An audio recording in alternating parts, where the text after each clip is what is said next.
Teksten Børnearbejde blev skrevet i 1907 af en kommunelærer i Vejle, der hedder Mille Skov Christensen. Han skrev dette indlæg i debatten om børnearbejde. Teksten siger noget om børnenes hverdag og hvordan både forældre og børn eller arbejderfamilierne ser på skolen og hvordan de ser på arbejdet. Det første citat beskriver, hvilke børn det er, der bliver sendt i arbejde. Der står: nu er der nemlig ikke så få børn, som tilsyneladende har et hjem, men som i virkeligheden kun har et tilholdssted. Det er sådanne børn, som af omstændighederne tvinges til at være borte fra hjemmet 12, 14, 16 timer i døgnet. Kan hænde mere endnu, og børn fra hjem, hvor både fader og moder er på arbejdspladsen fra kl. 6 morgen til kl. 6 aften. Børnene har altså en lang arbejdsdag, i det er billig arbejdskraft. Det går dog også ud over deres skolegang. De fleste børn gør det for forældrenes skyld.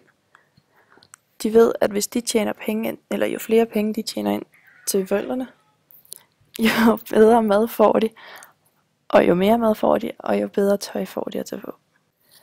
Den almene tanke omkring skolen er, som der står skrevet, at skolen er for dem kun et påtvunget gode. Det er noget, de skal gøre, og de gør det udelukkende af pligt. Derfor er det også skolen, de slækker på frem for på arbejdet.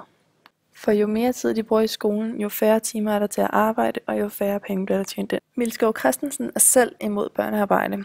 Han mener, at det inddrager børnenes fritid.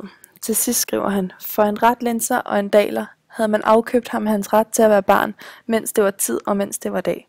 Børnenes fritid var altså kl. 11 om aftenen, når de har været på arbejde 2 gange, og været i skole når de har været i skole i mellemtiden.